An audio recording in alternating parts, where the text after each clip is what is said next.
예, 이어서 전문가 의견을 들어보겠습니다. 양욱 아산정책연구원 연구위원 연결되어 있습니다. 양 의원님 안녕하십니까? 예, 안녕하십니까. 예, 전문가들에게도 이게 깜짝 놀랄 만한 뉴스였습니까? 예, 그렇습니다. 이런 일이 특히나 이제 실무장으로 훈련을 하는데 일어난 경우는 네. 사실 뭐 상상할 수 없는 일이라고 말씀드릴 수 음, 있습니다. 이게 처음이죠, 이런 일이. 과거에 이제 훈련탄으로 오폭이 일어나는 경우가 아주 드물게 있었습니다. 네. 그런데 이렇게 실제 일반 탄이 이 민가에 떨어진 것은 제가 뭐 근 2, 30년간 사례에서는 보지 못한 것으로 기억합니다. 네. 그나마 불행 중 다행이라고 할까요? 사망자는 아직 없습니다. 부상자는 좀 늘었습니다. 예, 그렇습니다. 최초에 7명으로 이제 알려졌었는데, 네. 결국 이제 오후 정도에 그 부상자가 좀 추가가 되면서, 15분으로 확인이 됐습니다. 네. 특히나 뭐 중상자는 2명인데, 네. 가장, 크게 피해를 입었던 게 이제 포토트럭이 이동하고 있다가 이제 근처에 폭탄이 터졌는데, 네. 여기 타신 3분 중에서 이제 한 2분께서 이제 중상이라고 하더라고요. 예. 중상이지만 얼른 틀고 일어나면 좋겠습니다.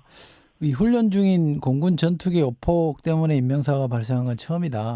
양 의원님도 말씀 주셨는데 사고 상황이 어떻게 됩니까? 좀 자세히 말씀해 주시겠어요?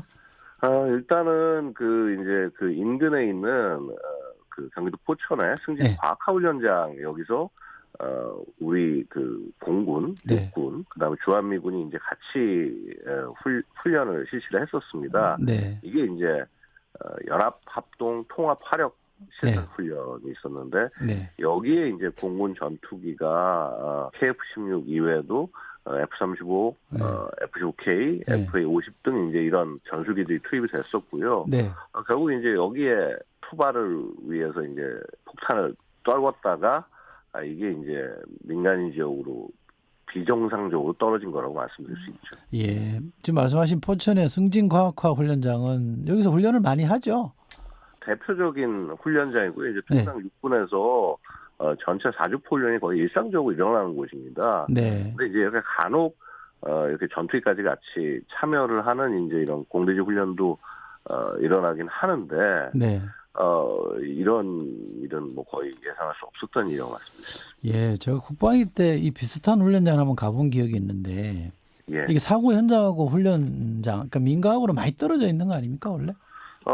거리가 한 6km 정도로 알려지고 있습니다. 뭐 네. 아마 차 몰고 가도 한 뭐 15분 정도 걸리는 그런 네, 거리예요. 예. 이번에 그 영상 보니까 그 폭탄의 위력이 상당하던데요. 사실은 항공기가 사용하는 폭탄 중에서는 좀 약한 위력의 폭탄입니다. 상대적으로. 네. 예. 이 마크 82라는 폭탄이 활용이 되는데요. 예. 가장 일반적인 폭탄이고요. 예. 이게 이제 통상 떨어지면 이제 이 사람 기준으로 했을 때 한 살상 반경이 한 30에서 40m 정도 됩니다. 뭐 이걸 뭐 축구장 크기라고 네. 표현하긴 하시는데 네. 이건 이제 부상자까지 이제 같이 포함했을 때 얘기가 되는 것이고요. 예. 하지만 이 마크80 폭탄 이게 폭탄 무게 전체가 한 227kg 정도가 되고요. 네. 그리고 그 안에 폭약은 한 87kg 정도가 들어 있습니다. 그래서 굉장히 작지 않은 양인데요. 공군이 가장 훈련이나 실전에서 많이 활용하는 네. 그런 일반 폭탄이다 이렇게 말씀드릴 수 있어요. 네. 이번에는 비행기 2대, 각 4대씩 떨어뜨린 거잖아요. 그럼 8발이 한 예. 지점에 다 몰아서 떨어진 거예요? 원래 그렇게 훈련이 돼 있고 그렇게 투발이 된 거라고 보셔야 됩니다. 그러니까 네. 이제 2대가 이제 소위 편조가 돼서 예. 편조된 리드하는 하에서 이렇게 이제 동시에 여기 표적이다 하면 이제 딱 거기에 투발을 하면은 그 8발이 지역을 제압하게 되는 그런 성격인 거죠. 네. 그래서 실제 이제 보면은 3발 정도가 군부대 쪽 인근에서 네, 그다음에 그중에 이제 5발이 특히 이제 그 마을 외곽의 성당 주변에 이렇게 모여서 떨어진 부분들을 볼 수가 있습니다. 여기서 그러니까 좀 뭐 민가 지붕이 날아가거나 막 그렇게 된 거군요. 예, 그렇습니다. 네. 예. 아무래도 왜 이런 사고가 일어났는지 그 사고 원인에 대한 생각을 안 할 수 없는데 지금 공군에서는 조종사의 좌표 입력 실수다 이렇게 얘기하잖아요. 맞습니다. 이런 실수가 기체 결함으로 일어나긴 쉽진 않습니다. 특히나 네. 폭탄 투발이라고 하는 것을 원하는 지점에 정확히 떨구는 것 자체가 어떻게 보면 이러한 무기체계의 존재 목표라고 할 수 네. 있는데요. 네. 저희들이 초기에 봐도 이 실수가 아니면은 일어나기 힘든 일이라고 보고, 그럼 이 조종사가 예를 들어서 어떤 고의로 어떤 행위를 했냐, 그거는 아니라고 네. 생각을 했기 네. 때문에 결국은 이 군에서 조사해 본 결과 조종사가 투발 지점에 대한 좌표를 입력하는 과정에서 실수를 했다. 네. 이렇게 지금 이제 보고 있다는 것이죠. 입력은 어떻게 합니까? 비행기 안에서 손으로 이렇게 하는 겁니까? 아닙니다. 이제 비행기 안에서도 물론 할 수 있습니다. 이제 네. 예를 들어서 임무를 수행하다가 어떤 관제에 따라서 이제 키패드에 입력해가지고 네. 좌표를 넣을 수도 있지만은, 통상 지금 이거는 표적이 정해져 있지 않습니까? 그 훈련장에. 그래서 그럼 요거는 이제 미리 그걸 받아가지고 이제 좌표를 우리 컴퓨터나 이런 키보드로 USB 입력한 다음에 그 USB를 들고 이제 항공기에 꽂아 넣어서 이제 그 내용을 전달해 들어가는 그런 형식이고요. 네. 그래서 사실 이제 이게 그렇게 일어날 수가 없는 일인데라는 안타까움이 바로 이제 여기서 나타나는 거죠. 양 의원님 말씀처럼 저장 장치를 해서 이제 꽂아서 그게 입력이 되는 거면 우리가 나가기가 쉽지 않겠다 싶은데, 그럼에도 불구하고 그 이후에도 한 3차례 정도는 확인하는 절차가 또 있다면서요. 그렇습니다. 일단은 저장 장치 이제 아까 말씀드린 USB 같은 요거 전투기 연동시키면서 이제 확인을 할 수가 있고요. 네. 그다음에 비행 중에도 이렇게 딱 내가 지금 입력한 좌표가 정확한지 확인을 해야 됩니다. 네. 그다음에 이게 또 투발하기 전에, 이게 폭탄을 내리기 전에 일단 이 육안으로 표정을 확인하는 요런 이제 과정들이 있기 때문에, 그래서 이제 최소한 한 3차례 정도 확인 과정을 거친다라고 얘기를 하고요. 네. 그런 부분들이 이게 지켜지지 않은 것이 아닌가, 이런 부분들을 지금 이제 살펴보는 것 같습니다. 이게 만약에 입력이 되면 관제탑이라 그럽니까? 지상에서는 이걸 확인을 못 합니까? 사실은 이제 이 부분들이 조금 어떻게 보면 안타까운 부분인데요. 이게 이제 각 기체들이 알아서 이 부분들은 처리를 해야 되는 것이고요. 지금 같은 어떻게 보면 굉장히 네트워크가 연결된 시대에 항공기 이거를 연결하는 것도 가능하지 않겠냐라고 생각할 수도 있겠습니다만은, 아직까지는 그렇게까지 운영이 되고 있지는 않습니다. 알겠습니다. 또 하나요. 이 전투기가 2대잖아요. 그렇습니다. 한 대가 실수할 수도 있는데 2대가 동시에 그렇게 실수할 수도 있을까요?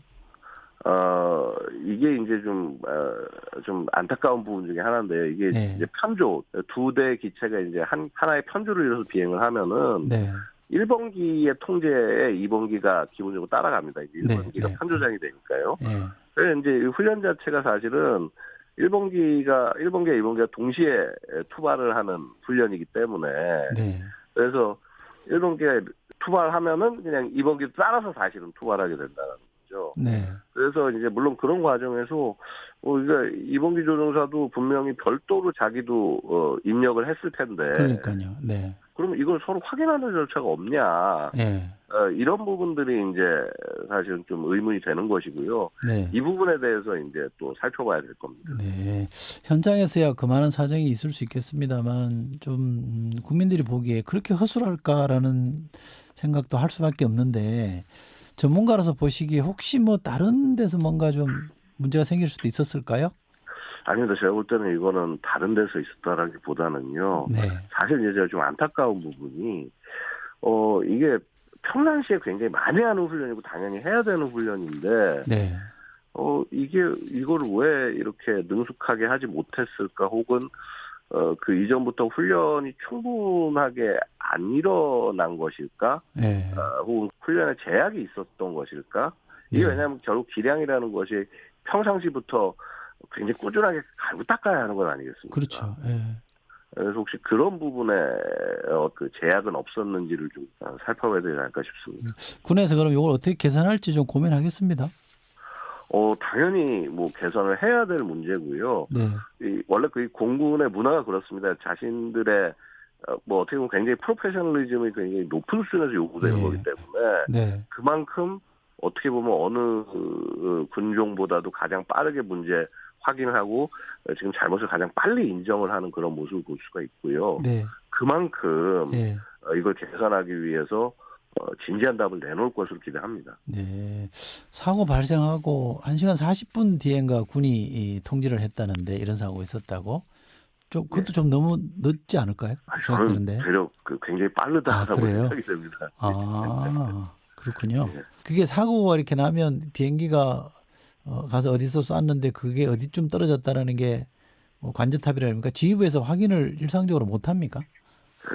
쉽지가 않습니다. 사실은 이제 예. 그런 것들이 실시간으로 이루어지게 되는 것이 결국은 우리 군의 능력이 그만큼 올라갔냐 올라가지 않았냐와 연계해야 되는 예. 문제이기도 하고요. 네. 그래서 결국 지금 말씀하신 부분이 되려면 그만큼 수많은 감시 정찰 자산들이 동시에 예. 또 훈련 지역에서 운용이 돼야 될 건데 네. 그런 정도로 좀 이렇게 운용이 되는 환경이었으면 하는 바람이 있습니다. 네. 공군 전투기 오폭 사건 관련해서 아산정책연구원의 양욱 연구위원님 인터뷰했습니다. 양님 고맙습니다. 감사합니다. 김현정의 뉴스쇼는 시청자 여러분의 참여를 기다립니다. 구독과 좋아요, 댓글 잊지 않으셨죠? 알림 설정을 해두시면 평일 아침 7시 10분 실시간 라이브도 참여하실 수 있습니다.